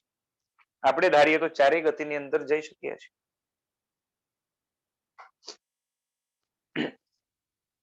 હવે 18મું વ્યાખ્યાન ચાલુ થાય છે. સાહેબજી કહે છે અનંત ઉપકારી અંત જ્ઞાની શ્રી તીર્થંકર પરમાત્મા જગતના જીવ માત્રને પાપ કર્મોના વિપાકનું સ્વરૂપ સમજાવવામાં ધર્મતીર્થની સ્થાપના કરે છે. મહાપુરુષોની દ્રષ્ટિએ પાપ કર્મની વ્યાખ્યા પણ ઘણી જ વ્યાપક છે. સમાજમાં પાપ કોને ગણવામાં આવે? મોટે ભાગે સામાજિક ગુનાઓ, કોઈના ઘરમાં ઘૂસી જવું, લૂંટી લેવું વગેરે વાકે કોઈને હેરાન કરવા, મારવા, અસભ્ય વર્તન કરવું, મનુષ્ય સાથે માનવતા વગરનું વર્તન કરવું, આ બધાને સમાજમાં પાપ કે અધર્મ કે ગુનો કહેવામાં આવે છે. કેમ કે સામાજિક દુષ્કૃત્યો કે ગુનાઓ લોકની દ્રષ્ટિએ ખરાબ કામ તરીકે ગણવામાં આવે છે. કારણ કે સમાજમાં માનવને અનુલક્ષીને જ વિચાર કરવામાં આવે છે. મેઇન સેન્ટર પોઈન્ટ જ મનુષ્ય હોય છે. માટે માનવ સાથે અસભ્ય કે ખરાબ વર્તનને જ લોકો ખરાબ કામ તરીકે કહેશે. વ્યવહારમાં જીવ માત્રની વિચારણા હોતી જ નથી. માટે ધર્મની દ્રષ્ટિએ અને સામાજિક દ્રષ્ટિએ ગુનાની વ્યાખ્યા વચ્ચે જમીન આસમાનનો ફરક છે. માટે જ અમે પાપની વ્યાખ્યા પાપના કારણો, દુર્ગતિ બંધના કારણો કહીએ તો ઘણાને જે છે ને સેટ જ ન થાય. સારા કપડા શોભા સાથે તમારા પૈસાથી લાવીને પહેરો તો આ દુનિયાની નજરમાં ગુનો નહીં ગણાય. હા, કદાચ કોઈના પૈસે લઈ આવ્યા હશો તો ગુનો ગણાશે. પણ પહેલામાં તો સામાજિક દ્રષ્ટિએ પાપ બુદ્ધિની વાત બરોબર છે એ નથી અહીંયા. માટે મોટે ભાગે લોકોને પાપની વ્યાખ્યા જે છે ને આવી જ કરે છે લોકો. બરોબર છે. કોઈ મનુષ્ય સાથે અન્યાય થાય અથવા તો અનીતિ થાય એટલે એને લાગે પાપ થયું. જ્યારે ધર્મની વ્યાખ્યા પ્રમાણે ભલે તમે તમારા પૈસા લાવેલી તમારા હકની વસ્તુનો પણ ઉપયોગ કરતા હો, વળી તે વખતે બીજાને સહેજ પણ અન્યાય કે ગેરવર્તન ન કરતા હો, છતાં તેમાં નાના નાના જીવોનું શોષણ કે હિંસા થઈ છે. વળી આગળ વધીને જળ વસ્તુમાં આસક્તિ કે મૂળતા કરાવીને તે બધાને પણ જૈન દર્શન પામે છે. એટલે પાપની વ્યાખ્યામાં ઘણું ઊંડાણ છે. લોકમાં અપ્રામાણિક ગુનેગાર પાપી ન ગણાય તેવી વ્યક્તિને એના માટે પણ જૈન દર્શન કહે છે કે એના ભાવ જો આવા હશે તો એકેન્દ્રમાં પણ જવા યોગ્ય વ્યક્તિ છે. સમજાય છે? અનાથ કે પામર આત્મા એટલે એકેન્દ્રિય. ત્યાં ગાઢ અશુભ કર્મનો ઉદય ચારે બાજુથી આત્માની શક્તિને કુંઠિત કરી દે. વિકાસની તકો જ નહીં, સુખ સગવડનો સ્કોપ પણ નહીં. જન્મો, જીવો, મરો આ બધું ચક્ર ચાલ્યા જ કરે. માટે દયા આવી જાય તેવું તે ભવનું સ્વરૂપ છે. આવા ભવમાં લઈ જનારા કારણો જૈન શાસ્ત્રમાં વર્ણવ્યા છે. તે વાંચીએ તો જીવ જે છે ને ફફડી ઉઠે. આવો આસક્તિ કે મૂળતાવાળો આત્મા ગમે તેટલા જ્ઞાની, શાસ્ત્રોમાં પારંગત, જ્ઞાનનો આરાધક હોય છતાં પણ શાસ્ત્રો ફરમાવે છે કે 14 પૂર્વી આત્માઓ પણ રસ, વૃદ્ધિ, શાતાગારોથી મરીને નિગોદમાં જાય છે. સમજાય છે? કોઈક વસ્તુમાં રસ પડી ગયો, ખાવા પીવામાં રસ પડી ગયો, કોઈ વૃદ્ધિની અંદર ફસાઈ ગયો એટલે કે માનપાનની અંદર ફસાઈ ગયો, અથવા તો શાતાના નિમિત્તોની અંદર એટલો બધો આસક્ત બની ગયો. આના કારણે શું થાય કે અત્યંત મૂઢ બની જાય. 14 પૂર્વ ધીરે ધીરે જે છે ને વિસરાવા લાગે, જ્ઞાન પણ ઓગળતું જાય, છેલ્લે સમ્યક્તો પણ ગુમાવે અને મરીને ક્યાં જાય? અત્યંત મૂઢ બનીને નિગોદમાં જાય. નરકમાં નથી ગયા કેમ કે તે માટે હિંસા વગેરે જોઈ, એ બધું નથી. હિંસા, ક્રૂરતા, રૌદ્રતા વગેરે જોઈ. સમજાય છે? 14 પૂરી એટલે આમ જોવા જઈએ તો કેટલા વિચારક કહેવાય, છતાં પણ આ રસ, વૃદ્ધિ ને શાતાગારોની અંદર એવા ફસાયા, આસક્તિ એટલી બધી આવી ગઈ કે જે ઊંચા પ્રકારની વિચારકતા હતી, વિચારકતા સાવ ગઈ, વિચાર શૂન્યતા આવી ગઈ અને એકદમ જ મૂળ બની ગયા. એના કારણે નિગોદની અંદર જવું પડ્યું. નરકમાં કેમ નથી ગયા? તો કે હિંસા, ક્રૂરતા, રૌદ્રતા વગેરે નથી. બરોબર છે? પરંતુ એવા પાપો કરનારા તો દુનિયામાં જે છે ને ઓળખાઈ જાય છે. મોટી હિંસા, ક્રૂરતા, રૌદ્રતા વગેરે કરે. આ મહાત્માને જોઈને જે છે ને 14 પૂર્વી એને જોઈને એ મોટા પાપ તરીકે જે છે ને ત્યાં દુનિયામાં ઓળખાય નહીં અને એમને લાગે કે આમની દુર્ગતિ તો શું થશે. માટે નરક ગતિ બાંધનારા જીવો અધર્મી કે પાપી તરીકે ઓળખાવા સહેલા છે. એના પરિણામ જે છે ને સમજાયા પછી તેનો ત્યાગ કરવો પણ સહેલો છે. નરક ગતિના કારણોને ઓળખીને, એના પરિણામોને ઓળખીને એનો ત્યાગ કરવો સહેલો છે. એમાં ખોટા ઉલ્કાપાત કે આવેશ જીવનમાં જે કરવાના છે, પોતાના બીજાના બંનેના જીવનને ખલાસ કરવાના છે. માટે થોડા પણ સજ્જન હોય તો જે છે ને એ તરત જ જે છે ને વિમુખ થઈ જશે અને કસાઈ વગેરેનું જીવન જોઈને જ તમે જે છે ને ઉબગી જવાના. માટે તેઓને ઓળખવા, તે માટેના કારણોનો ત્યાગ કરવો સહેલો છે. પણ એકેન્દ્રિય ગતિ તો થોડી પણ જે છે ને સાવધાની ન રાખો તો બંધાતા વાર ન લાગે. એટલે ઉપમિતિ ભવ પ્રપંચ કથામાં એક દ્રષ્ટાંત આવે છે. ઉત્તમ કુળમાં જન્મ લઈને દીક્ષા લે છે. એક પછી એક શાસ્ત્રો ભણતા હતા. 14 પૂર્વના જે છે ને શુદ્ધ કેવલી થયા. અમોઘ દેશના શક્તિ એટલે કે લાયકાત વાળા જીવો હોય તો અવશ્ય પામી જ જાય. બરોબર છે? એટલે એમને અહીંયા કેવલી શબ્દનો પ્રયોગનું રહસ્ય એ છે કે સાચા કેવલી એટલે કોઈ કેવલ જ્ઞાની હોય અને 14 પૂર્વ ના જે પારગામી હોય, બરોબર છે, પાઠ ઉપર બેસીને ઉપદેશ આપે, બરોબર છે, તો પેલા સર્વજ્ઞ ન હોવા છતાં પણ એમની દેશના કેવી હોય? તો કેવલ જ્ઞાની જેવી હોય. બરોબર છે? એ સાચા કેવલી નથી એવું જે છે ને સામેવાળાને ખ્યાલ ના આવે. આવી એમની જે છે ને દેશના શક્તિ હોય છે. આવા શુદ્ધ કેવલીની વાત છે. તમારે ત્યાં સંસારમાં તમારા ઉત્તરાધિકારી તરીકે જે સામાજિક આર્થિક જવાબદારીઓ નિભાવી શકે તે આવે પછી તમારે જે છે ને નિવૃત્ત થવાનું ને, બરોબર છે. રાજા મહારાજા શ્રેષ્ઠી નગર શેઠો પણ આ રીતે નિવૃત્ત થાય. વૈદિક પરંપરામાં પણ જે છે ને આજ, એટલે ઉત્તરાધિકારી રેડી થઈ જાય એટલે નિવૃત્ત થાય માણસ. પણ તમને તો જવાબદારીઓ ગમે છે. હવે કોઈ પૂછે છે કે ભૌતિક સુખો ભોગવવા છે, કોઈ કહે છે તો સાહેબજી કહે છે કે ભૌતિક સુખો ભોગવવા એ છોડવા જેવી વસ્તુ, છોડવા જે છે ને જુદી વસ્તુ છે. અત્યારે તો સંસાર કુટુંબ ધંધાનું સંચાલન કરે તેવા તૈયાર થઈ જાય ને, એટલે જવાબદારીઓ છોડવાની વાત કરું છું કે ભાઈ જે છે ને તમારા ઉત્તરાધિકારી રેડી છે, એ લોકો કામ કરવા તૈયાર છે, હવે તમારે કામ કરવાની જરૂર નથી. છતાં પણ જે છે ને તમે ધંધા ધાબામાં બેઠા રહો છો, રિટાયર થતા નથી, બરોબર છે. પરંતુ એવું કરવાની, રિટાયર થવાની વૃત્તિ નથી. ધર્મ ક્ષેત્રમાં પણ દીક્ષા લીધા પછી, શાસ્ત્રોનો અભ્યાસ કરી અને પરિપક્વ બુદ્ધિ થયા પછી, બરોબર છે, વિચારણા પછી અનેકને બોધ પ્રબોધ કરી લાયક જીવોને દીક્ષા આપી, પછી સંઘનાયક તે શિષ્યોને શાસ્ત્રમાં એવા તૈયાર કરે કે તેમનામાં શાસન કે ગચ્છનું સંચાલન કરવાની ને લાયક જીવોને તૈયાર કરવાની જે છે ને તાકાત આવી જાય. પછી ધર્માચાર્ય સંઘ લોક કલ્યાણની જે પ્રવૃત્તિ હતી એમાંથી નિવૃત્ત થઈને સ્વકલ્યાણમાં વિશેષ રીતે જે છે ને પરોવાય, એટલે ત્યાં પણ એક જાતનું રિટાયરમેન્ટ હોય છે. આવા શિષ્ય ન પાકે તો મરતા સુધી ધર્માચાર્ય ફ્રી ન થાય, નિવૃત્ત ન થાય. એટલે ઉત્તરાધિકારી પાકી જાય એના પછી જે છે ને જવાબદારીથી, બરોબર છે. એટલે એમને એમ ગચ્છ ને રેડું ના મુકાય. યોગ્ય ઉત્તરાધિકારી ન મળે તો વયોવૃદ્ધ થયા તો પણ જવાબદારી અદા કર્યા જ કરવી પડે. સંસારમાં ભૌતિક દ્રષ્ટિએ, અહીં આધ્યાત્મિક કે ધર્મ પ્રવૃત્તિમાં પણ લખ્યું કે આવા નિવૃત્ત થયેલા આચાર્ય 10 પૂર્વનું જ્ઞાન થયા પછી પાછા સંઘમાં આવી સંઘની જવાબદારીઓ જે છે ને પાછી ઉપાડી લે. કેમ કે હવે શક્તિ એટલી છે કે લોકનું વિશેષ કલ્યાણ કરી શકે. સમજાય છે? કોઈ આચાર્ય સમજો ફ્રી થઈ ગયા, પણ હવે પાછળથી એમને 10 પૂર્વનું જ્ઞાન થયું. તો 10 પૂર્વનું જ્ઞાન જેને હોય એ કેવા હોય? તો કે અમોઘ દેશના લબ્ધિ વાળા હોય. અને માટે જે છે ને શું કરી શકે? તો ઘણાનું કલ્યાણ કરી શકે. કેમ કે હવે શક્તિ એટલી છે કે લોકનું વિશેષ કલ્યાણ કરી શકે. 10 પૂર્વનું જ્ઞાન કે પ્રતિભાની કેટલી કિંમત હશે, બરોબર છે, કે આવું વિશેષ ધોરણ બાંધ્યું. એ 10 પૂર્વ વાળા એવા હોય તો 14 પૂર્વી કેવા હોય, બરોબર છે. એટલે આવા શુદ્ધ કેવલી 14 પૂર્વી સંઘાચાર્ય સંઘનાયક કહેવાય. તેવી ધર્માચાર્યની કક્ષામાં આવેલી વ્યક્તિની આ વાત છે. આવા પ્રભાવશાળી વિચરી રહ્યા છે. જ્યાં જાય ત્યાં ધર્મનું એ રીતે વર્ણન કરે કે લોકો સાંભળતા પાણી પાણી. કેટલાય જે છે ને ધર્મ છોડીને, અધર્મ છોડીને ધર્મની અંદર સ્થિર થાય. બધાને કેટલો બધો ઉપકાર કર્યો તેમ લાગે.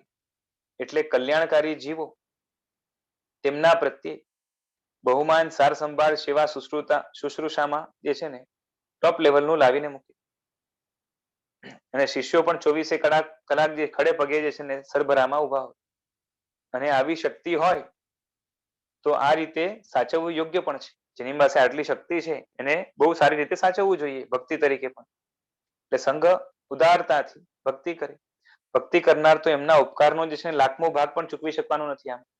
પરંતુ આવા શુદ્ધ કેવલી ધર્માત્માને પણ બધી સુખ સગવડતામાં રસગારો, વૃદ્ધિગારો કે સાતાગારો જે છે ને નડી શકે છે. એટલે એમને તો સતત સાવધાન રહેવા જેવું છે. રસમાં શું આવે? તો ખાવા પીવાની સારી વસ્તુ. વૃદ્ધિગારોમાં જ્યાં જાય ત્યાં માન મળે, સ્વાગત મળે, અવભાવ મળે, સેવા થાય. અને શાતાગારોમાં અનુકૂળ વ્યાવચ, વસ્ત્ર, પાણી, ઉપધિ, આસન જે જોઈએ એ બધું મળે. અને આ અનુકૂળતાઓ જે છે ને એ બધી છે અનુકૂળતાઓ, પણ પાછી સાધુ જીવનની મર્યાદામાં છે. બધું જ ના મળી શકે, બરોબર છે. તમારી જેમ જે છે ને મોટર, એસી, આરામ સમારંભની પ્રવૃત્તિ, સુખ સગવડ એવી કોઈ વસ્તુ જે છે ને આપવાનો સવાલ નથી. પણ આ બધી અનુકૂળતાઓ ગમવા લાગે અને સાવધાની ન હોય એટલે આસક્તિ આવે.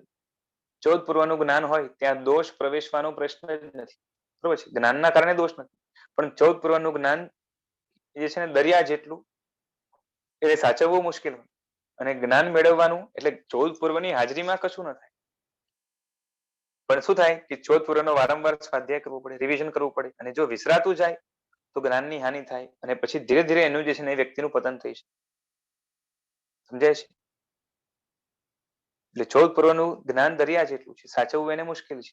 જ્ઞાન મેળવવાનું જેમ કઠિન તેમ એને જે છે ને ઝબકતું રાખવું પણ કઠિન છે. આવરણ આવી જાય તો વિસ્મૃતિ થઈ જાય. 14 પૂર્વી પણ જે છે ને વિશેષ સ્વાધ્યાયની પ્રવૃત્તિ ન કરે તો જ્ઞાન જે છે ને કટાઈ જાય. એટલે આ બધાની અંદર જો પડ્યા રહે અને રિવિઝન કરવાનું રહી જાય તો બધું જાય ધીરે ધીરે કરીને. એટલે આ મહાત્માઓ સ્વાધ્યાય વિશેષ કરે. પણ સંઘ શાસનની જવાબદારીઓમાં કેટલો સમય જાય. માટે ઈચ્છા હોવા છતાં પણ જે છે ને સ્વાધ્યાય ન કરી શકે એવું પણ બને. માટે 14 પર્વનું જ્ઞાન જે છે ને વિસરાવા લાગ્યું આમને, જે મહાત્માની વાત ચાલે છે. અને જ્ઞાન ઘટવા લાગ્યું. બીજી બાજુ સુખ સગવડો પણ જે છે ને ગમવા લાગી. આસક્તિ આવવા લાગી તેમ સુખ સગવડો ગમે અને તેને અનુરૂપ જે છે ને પ્રવૃત્તિ પણ વધે. ખાવા પીવાની, સુવાની, આરામ કરવાની, મોજ મજા. એટલે મોજ મજા એટલે આપણા સંસારી જેવી નહીં, પણ જે છે ને શું કહેવાય ગપ્પા મારવાનું કે જે છે ને બીજાને એવું બધું ચાલે. એટલે પાછો સ્વાધ્યાય ઓછો થાય. જો કે બીજાને આ ખબર ના પડે, બરોબર છે. તમને એક ચોપડી યાદ રાખતા મુશ્કેલ પડે જ્યારે 14 પર્વ માટે કેટલું જ્ઞાન કે પુસ્તકો, બરોબર છે. આ હોલ નાનો પડે એટલા જથ્થામાં થાય. બધું લખેલું ન હોય પણ મગજની અંદર આ બધું રાખવાનું હોય. ઊંડાણ કેટલું, ધીરે ધીરે જ્ઞાન વિસરાવા લાગે. આવી રીતે વિસરાય કે પછી તો જાણે ફરી ભણવાનો પ્રયત્ન કરવો પડે. કેમ કે ભૂલાય પછી તો છે ને ફરીથી પ્રયત્ન કરવો પડે, બરોબર છે. આ ક્યાં ગુમાવ્યું બીજાને ખબર પણ ન પડે. પછી જીવનમાં ખાવા પીવા, પહેરવા ઓઢવા, રહેવા કરવાની સગવડોમાં સુખશીલતાનો સ્વભાવ આવે. આ બધી પ્રવૃત્તિમાં તેઓના જીવનમાં કોઈ અનાચાર, દુરાચાર, હિંસા, ચોરી વગેરે ગુનાનો પ્રશ્ન નથી. સંયમની દ્રષ્ટિએ પણ જે છે ને એ શિથિલાચાર, કુકર્મો જે છે ને કોઈ નથી, બરોબર છે. એટલે જેને આપણે અધર્મ કે પાપ પ્રવૃત્તિ કહી શકીએ એવું તો નથી. તો કોઈ પૂછે છે કે જ્ઞાન ગયું પણ આચરણમાં શું? તો કે સમ્યક જ્ઞાન અને આચરણ પરસ્પર સંકળાયેલું છે. સમ્યક જ્ઞાન હૃદય વેધક આરપાર હોય એટલે જ્ઞાન ઘટે તેમ આચરણમાં પણ અસર થવાની છે. માટે 14 પૂર્વીને જ્ઞાન 9.5 પૂર્વથી નીચે જાય તો સંકિત જાય એટલે જવાના ચાન્સ છે. અને તેને અનુરૂપ આચરણ પણ જાય. અને 10 પૂર્વી થનારા નિયમથી સમ્યક દ્રષ્ટિ આત્મા હોય. આગમના જ્ઞાનમાં પણ વિરતિની સાંકળ છે, બરોબર છે. અને 14 પૂર્વમાં તો જ્ઞાન સાથે નિરતિચાર ચારિત્ર, માખીની પાંખ પણ ન દુભાય તેટલું આચરણ હોય છે. સમજાય છે? 14 પૂર્વ હોય, 14 પૂર્વનું જ્ઞાન હોય ત્યાં ચારિત્ર પણ કેવું હોય? નિરતિચાર હોય. કેમ કે સૂક્ષ્મતાથી બધા જ આચારોને અને એના ફળોને પણ સમજે છે. એટલે સાવધાની રાખે. એટલે માખીની પાંખ પણ ન દુભાય તેવું એકદમ વ્યવસ્થિત આચરણ. પછી જ્ઞાન ઘટે તેમ આચરણમાં ફેરફાર આવે. જ્ઞાન ઘટે તેમાં કારણ સંઘ શાસનની જવાબદારી, બરોબર છે.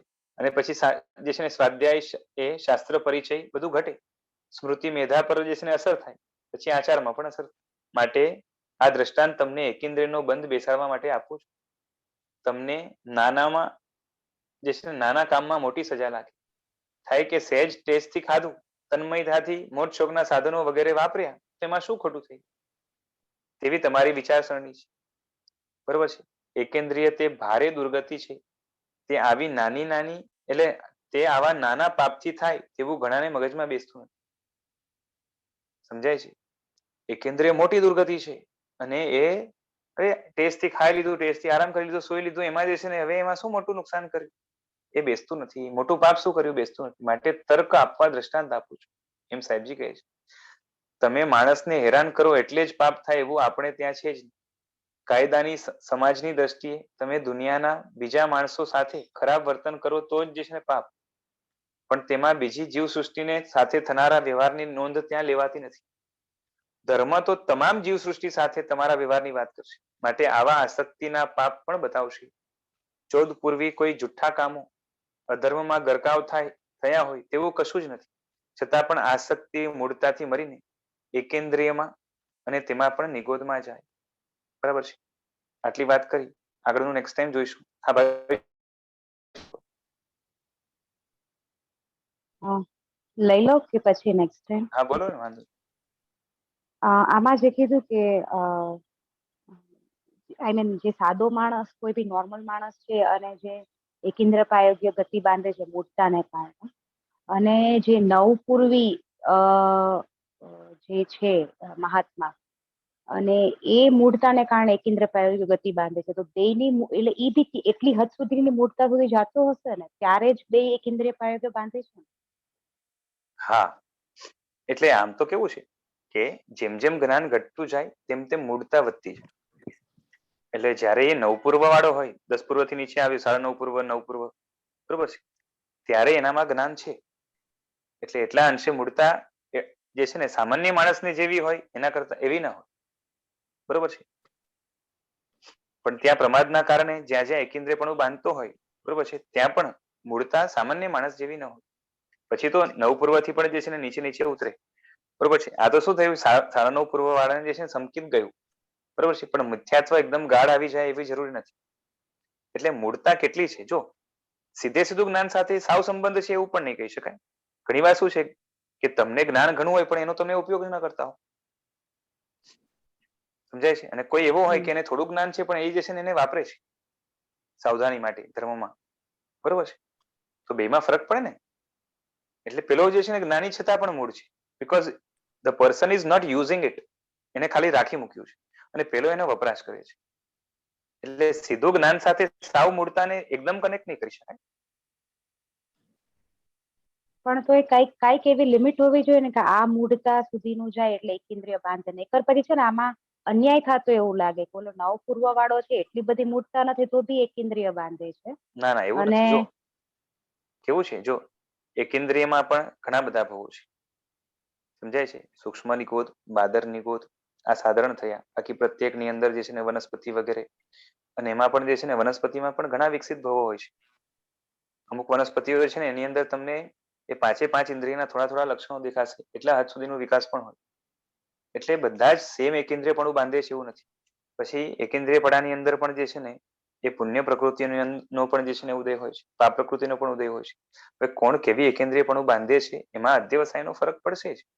તમને શું લાગે કે નવ પૂર્વ અને આપણે તો સાવ એની સામે કઈ નહીં, એક પૂર્વનું પણ જ્ઞાન નહીં, એક પૂર્વનો 10મો ભાગ પણ નહીં, 100મો ભાગ પણ નહીં, 1000મો ભાગ પણ નહીં, લાખમો ભાગ પણ નહીં, અને આપણે એકેન્દ્રિયપણું બાંધીએ અને પેલો 9.5 પૂર્વ આપણા કરતા કેટલું વધારે જ્ઞાની છે ને એ પણ એકેન્દ્રિયપણું બાંધે. હવે એકેન્દ્રિય દ્વિધ્રીમાં ભેદ હોય ને શું હોય, એટલે અન્યાય જેવું લાગે. પણ અન્યાય જે છે ને સીધું જ્ઞાન, જો જ્ઞાન થાય છે જ્ઞાનાવરણીના ક્ષયોક્ષમથી, જ્યારે મૂળતા છે ને એમાં મોહનીયનો કેટલો ઉદય છે એ જોવાનું છે કે મોહ તમને જ્ઞાનનો કેટલો ઉપયોગ કરવા નથી દેતો, બરોબર છે. કેટલું જ્ઞાન છે એ ઇમ્પોર્ટન્ટ છે પણ એટલું ઇમ્પોર્ટન્ટ નથી. મોહ તમારા ઉપર કેટલો છવાયો છે એ આ પોઈન્ટ ઉપર વધારે ઇમ્પોર્ટન્ટ છે.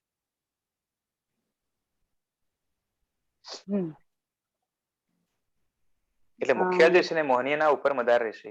હા, મોહને તોડવા માટે જ્ઞાન સક્ષમ છે, પરંતુ જ્ઞાનનો ઉપયોગ ન કરી શકો. જો આજે એક પૂર્વનું પણ જ્ઞાન રહ્યું નથી, બરોબર છે. અને આપણી જે છે ને મેધા શક્તિ પણ જે છે ને એવી કોઈ છે નહીં ખાસ, કે છતાં પણ જે છે ને આજે ગૃહસ્થ તરીકે પણ આપણે પ્રયત્ન કરીએ તો સંકિત પામી જ શકીએ છીએ. વિચાર કરો, 9.5 પૂર્વ વાળો અસંકિત, અને આપણે એક પૂર્વનો પણ જે છે ને કયો ભાગ ભગવાન જાણે, બરોબર છે, અને આપણે સંકિત થઈ શકીએ, બરોબર છે. એટલે વિચાર કરો કે જે છે ને મોહને સાવ જ્ઞાનથી એકદમ છે ને એની સાથે શું કહેવાય કે ઇઝ ઇક્વલ ટુ કરીને જે છે ને એ કરીને ન થઈ શકે એવું ઇક્વેશન નથી. જ્ઞાનનો ઉપયોગ મોહની સામે લડવામાં કેટલો થાય છે એના ઉપર છે. એટલે એકલો જ્ઞાનાવરણીનો ક્ષયોક્ષમ ત્યાં કામ નહીં લાગે. તમારી યોગ્યતા કેટલી છે, તમારી અંદર મોહનો ભાવ કેટલો જે છે ને ઉજાગર પડ્યો છે, જાગૃત પડ્યો છે, એ બધું કામ લાગશે. તમારી અંદર જે છે ને ધગસ મોહની સામે લડવાની, બરોબર છે. આ તો લડવાનું જે છે ને શબ્દ છે, બધાને સ્ટ્રગલ કરવું પડે એવું પણ નથી. જેને જે છે ને સાધના કરીને અમુક ભાવો જે છે આધ્યાત્મિક ભાવો એને સહજ કરી દીધા હોય તો એને સ્ટ્રગલ નથી. એ ભાવો દ્વારા જે છે ને પોતાની અંદર લીન રહી શકે છે. પણ એટલું છે કે મોહની અસર આત્મા ઉપર કેટલી છે જાગૃત, એના ઉપર જે છે ને આખું મદાર છે.